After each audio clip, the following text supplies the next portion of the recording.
Kanchipuram వకుడా silks నాణ్యత మా ప్రాధాన్యత. మదీనాగూడ, మియాపూర్, హైదరాబాద్ లో త్వరలో శుభారంభం. ఈటల రాజేందర్ గారు పోయి ఎన్నికల్లో కంటెస్ట్ చేసి భారతీయ జనతా పార్టీలో చేరి ఆయన రాజకీయం చేస్తా ఉన్నాడు. నేను ఏదో పార్టీలో చేరడానికి చూస్తలేను కదా, నేను బీసీ మూవ్మెంట్ నడపడానికి చూస్తా ఉన్నాం. మేము బీసీ ప్రజలను చైతన్యవంతం చేసేటువంటి కార్యక్రమంలో ఉన్నాం. దానికి దీనికి ఎలాంటి పోలిక లేదు. యుద్ధం మా శరీరాల మీదనే, మాలో దాగిన బానిసలు ఉన్నారు కదా, మా శరీరాల్లో వాళ్ళని బయటికి తీయడం కోసం యుద్ధం చేస్తాం.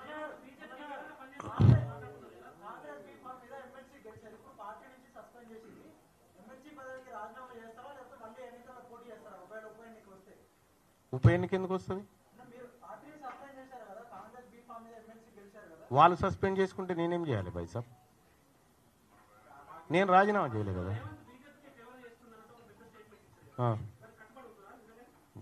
బరాబర్ కట్టుబడి ఉంటాం. ఇప్పుడు ఒక విషయం చెప్తా ఉన్నా భాయ్ సాబ్, ఇదే మహబూబ్ నగర్ పార్లమెంటు సెగ్మెంట్ పరిధిలో అసెంబ్లీ ఎన్నికల నాడు, అసెంబ్లీ ఎన్నికలు ఎప్పుడైతే జరిగినాయో అసెంబ్లీ ఎన్నికల్లో భారతీయ జనతా పార్టీకి 7 సెగ్మెంట్లలో కలిపి 1,14,000 ఓట్లు వచ్చినాయి. పార్లమెంట్ ఎన్నికల నాటికి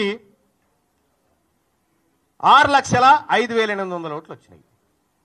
అంటే 5 లక్షల ఓట్లు 6 నెలల్లో భారతీయ జనతా పార్టీకి పెరగడం జరిగింది. సేమ్ మల్కాజ్గిరి సెగ్మెంట్ పరిస్థితి అదే. కాబట్టి పరోక్షంగా పట్నం ఫ్యామిలీని తీసుకొచ్చి పరిచయం లేని మల్కాజ్గిరిలో నిలబెట్టడం దేనికి? నువ్వు ఏం చేయాలనుకుంటున్నావు తద్వారా? కాంగ్రెస్ పార్టీ కార్యకర్తలు లేరా? కాంగ్రెస్ పార్టీ కోసం మొత్తం జీవితాలను త్యాగం చేసినటువంటి బిడ్డలు అనేక మంది ఉన్నారు కదా, వాళ్ళని ఎందుకు పెట్టలేకపోయినావు? వాళ్ళ చేవేళ్ళ అటు క్లియర్ అయిపోయింది, మల్కాజ్గిరి ఇటు క్లియర్ అయిపోయింది, మహబూబ్ నగర్ అటు క్లియర్ అయిపోయింది. ఒక విషయం చెప్తా ఉన్నా, కాంగ్రెస్ పార్టీ మేము ఇప్పటికి నమ్ముతా ఉన్నాం. రాహుల్ గాంధీ గారు కులగణన దేశవ్యాప్తంగా చేస్తా అంటున్నాడు, దాన్ని నమ్ముతున్నాం మేము.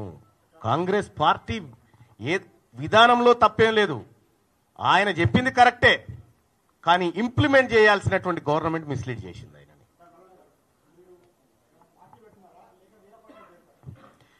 మేము పార్టీ పెట్టడం కానీ పార్టీలో చేరడం కానీ ఈ నిర్ణయాలు ఇంకా తీసుకోలేదు. మా మేధావి వర్గం అంతా, బీసీ మేధావి వర్గం అంతా కూర్చొని ఫస్ట్ ఈ ప్రజలకు ఏం కావాలనేటువంటి నిర్ణయాలు తీసుకుంటాం. అందులో మా పాత్ర ఎలా ఉండాలని మా మేధావి వర్గం డిసైడ్ చేస్తూ దాన్ని బట్టి ముందు.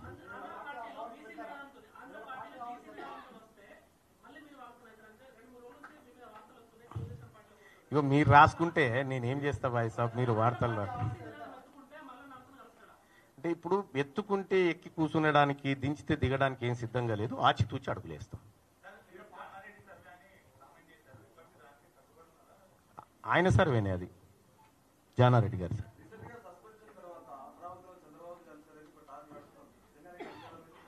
అనుకోరా, తప్పేమున్నది అట్లా.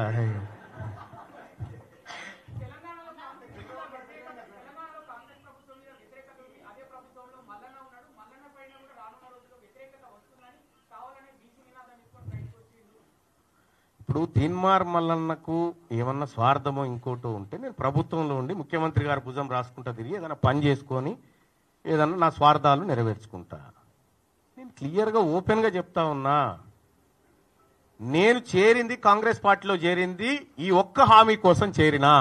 తీన్మార్ మల్లన్న పని చేసుకోవడానికి అనేకమైనటువంటి అవకాశాలు ఇవ్వడానికి వాళ్ళు సిద్ధంగా ఉండే, కానీ నా అవకాశం ఓన్లీ బీసీ ప్రజల చైతన్యపరచడం ఒకటే. కాబట్టి ఏ స్వార్థం లేకుండా నికార్స్ అయినటువంటి బీసీ బిడ్డగా ఈ వర్గాల కోసం పనిచేయాలని నిర్ణయం తీసుకున్నాం కాబట్టే ఇటువైపు నిలబడ్డాం.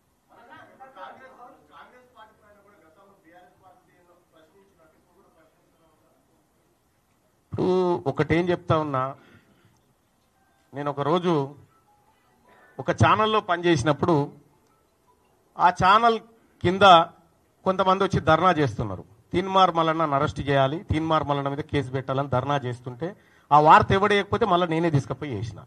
ఒకవేళ నేనేమైనా తప్పు చేసినా మీరెట్లయితే ప్రశ్నిస్తారో, ఏ పార్టీ ఏ ప్రభుత్వం ఉన్నా ఇదే విధానంలో ప్రశ్నించడం ఉంటుంది. నిజంగా కాంగ్రెస్ పార్టీ బీసీలకు ఏ పొరపాటు సరిపోయిందా, సర్వే సరిదిద్దుకుంటాం, మంచిగా చేస్తామనేటువంటి మాట చెప్తే చేయమని ఎంకరేజ్ చేస్తాం.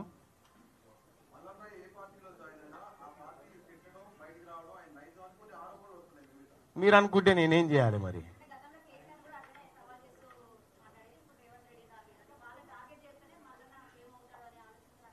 అంటే తీన్మార్ మల్లన్న నాయన చిన్న వార్డు మెంబర్ కూడా కాదు ఫస్ట్ ఆఫ్ ఆల్. రెండోది, తీన్మార్ మల్లన్న ఫేమస్ కావాలంటే ఎమ్మెల్సీ పదవో పార్టీలో చేరితే కాదు. ఆల్రెడీ తీన్మార్ మల్లన్న ఏందో తెలంగాణ ప్రజలకు తెలుసు. పక్కా జనరల్ సీట్లలో బీసీ అభ్యర్థులు ఉండబోతా ఉన్నారు. అన్ని బీసీ సంఘాలను ఒకే వేదిక మీదకి తీసుకురాబోతా ఉన్నాం. అన్ని బీసీ సంఘాలను ఎక్కడెక్కడైతే బీసీ సంఘాలు ఉన్నాయో అందరినీ ఒకే వేదిక మీదకి తీసుకొచ్చి ఒకే ప్లాట్ఫామ్ తయారు చేయబోతాం. ఎవరు? ఒక విషయం చెప్తా ఉన్నా, తీన్మార్ మల్లన్న ఎవరు సానుభూతి కోసం వెయిట్ చేయడు ఫస్ట్ ఆఫ్ ఆల్. రెండోది, అట్లా మాట్లాడాలనుకుంటే హనుమంతరావు గారు మాట్లాడిండు, అంజన్ గారు మాట్లాడిండు, తర్వాత నిన్న మధు యాస్కి గారు మాట్లాడిరు. నేనేమంటున్నంటే తీన్మార్ మల్లన్న ఎవరు సానుభూతి కోసమో పాట కోసం పనులు చేసే వ్యక్తి కాదు. ఫస్ట్ ఆఫ్ ఆల్ నేను దాన్ని పెద్దగా పట్టించుకోను.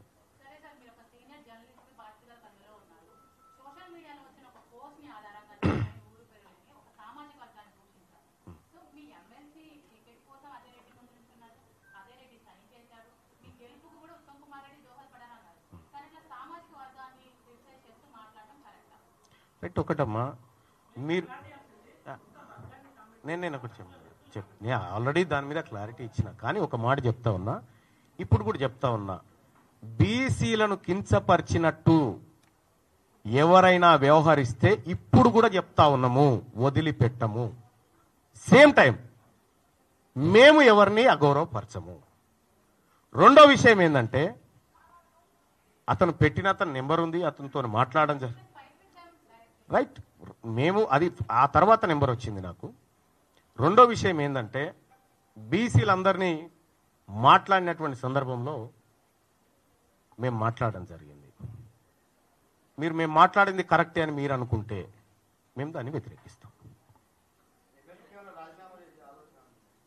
ఎందుకు రాజీనామా బాస? నేను మాట్లాడాల్సింది చాలా ఉంది ఇక మండల్లో.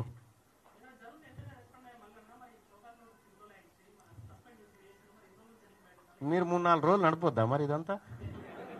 తీన్మార్ మల్లన్న కాంగ్రెస్ నుంచి వెళ్ళిపోయిండు, తీన్మార్ మల్లన్న కాంగ్రెస్ నుంచి బయటకు వచ్చిండు, జనసేన చీపు, టీడీపీ చీపు, కొత్త పార్టీ అని నడపాలంటే నేను మాట్లాడితే మీరు నడుపుతారా? ఓ 10 రోజులన్నా ఈ చర్చ జరగాలి కదా.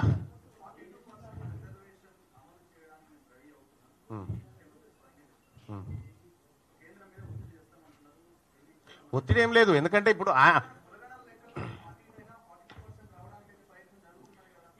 నేనేమంటున్నా, ఒకరి తర్వాత ఒకరు. ఇప్పుడు నరేంద్ర మోడీ గారు నిధులు ఇవ్వడానికి సిద్ధంగా ఉన్నారు, ఆయనకు ప్రేమ ఉంది తెలంగాణ పట్ల అని రేవంత్ రెడ్డి గారు ఆయన మనసులో ఉన్నటువంటి మాటను తీసుకొచ్చి జనానికి చెప్పగలిగిండు. అదే ప్రేమతోటి, అదే ఆలోచనతోని వాళ్ళ 42% రిజర్వేషన్ కూడా ఆయన అమలు చేయిస్తాడు. ఆయన మీదనే ఉంది ఆ బాధ్యత.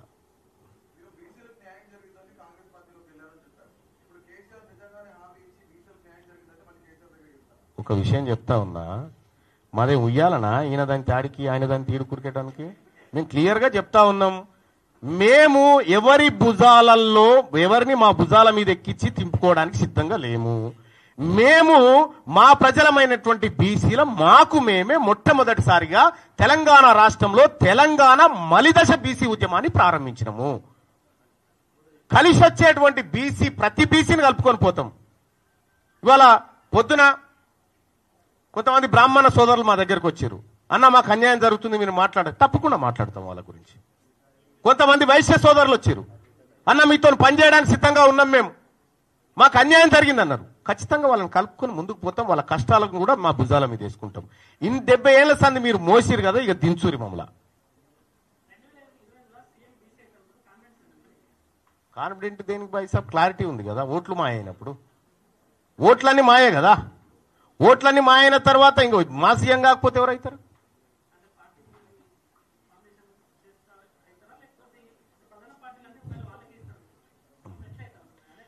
బీసీల కోసం ఒక వేదిక రావాల్సిందే, అది అప్రాప్రియేట్ టైంలో ఖచ్చితంగా ఈ వర్గాల నుంచి వస్తుంది. అప్పటి వరకు మేము బీసీలను చైతన్యవంతం చేసి ముందుకు తీసుకుపోవడం మా బాధ్యత.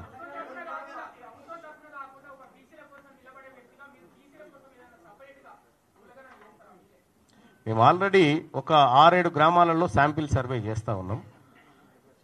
సో నేను ఈ ప్రభుత్వాన్ని కూడా చేస్తా ఉన్నా.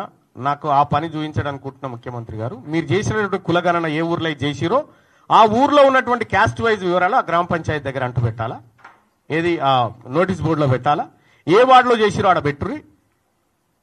ఇప్పుడు తెలంగాణ రాష్ట్ర అసెంబ్లీ ముంగట కులగణన పూర్తి వివరాలు క్యాస్ట్లతో సహా గ్రామాలు వార్డుల వారీగా సభ ముందు పెడితే మా సర్వే పెద్దగా ఎక్కర ఉండదు.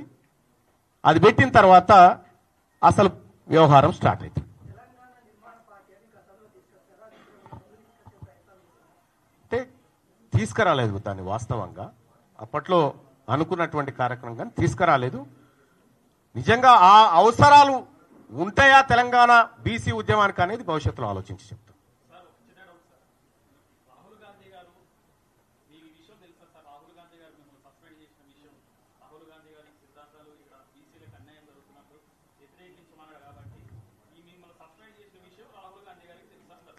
అంటే విషయం ఏంటంటే రాహుల్ గాంధీ గారికి తెలుసా, రాహుల్ గాంధీ గారికి తెలవందే రీసర్వే జరగలేదని నేను అనుకుంటా ఉన్నా. ఇక్కడ రీసర్వే జరగడానికి మేము ఇచ్చినటువంటి నివేదిక, నేను పోయి చర్చించినటువంటి అంశాలు ప్రధానంగా కొంత కారణమైనవి.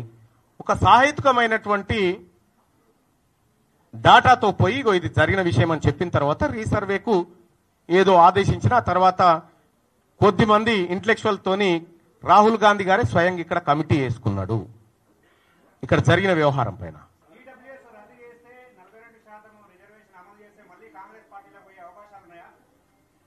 కాంగ్రెస్ పార్టీ నా ఇంటికాడికి వచ్చినప్పుడు ఆలోచిస్తుంది.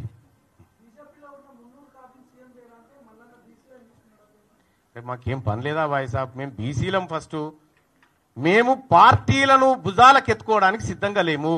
మా ప్రజల కష్టాలను ఎత్తుకోవడానికి పోతా ఉన్నాము. మా ప్రజలను వాళ్ళకున్నటువంటి ఏవైతే హక్కులునే వాటిని కాపాడడానికి పోతా ఉన్నాము. BJP Bharatiya Janata party BC సీఎంని చేస్తా అంటే మేము ఎందుకు వద్దంటాం? కాంగ్రెస్ పార్టీ రేవంత్ రెడ్డి గారు దిగి రేపు పొద్దుగాల బీసీని పెడతామంటే మేము ఎందుకు వద్దంటాం భాయ్ సాబ్?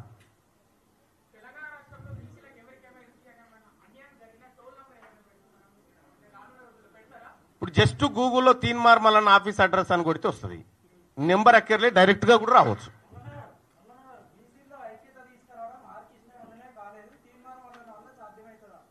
ఇప్పుడు నేను ఒకటి ఏం చెప్తా ఉన్నా, తీన్మార్ మల్లన్న వల్ల ఏం సాధ్యమవుతుంది ఏం కథ అనేది ఇవాళ సమాజం చూస్తూ ఉంది.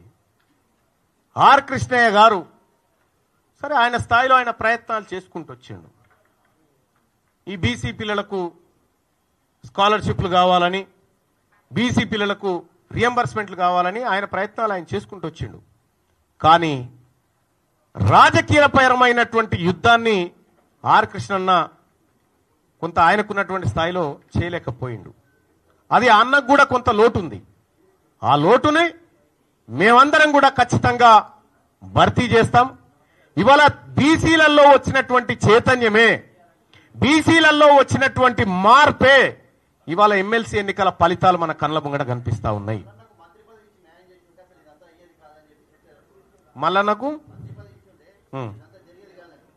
మల్లన్న మంత్రి పదవి కావాలని ఎప్పుడన్నా అడిగిండా?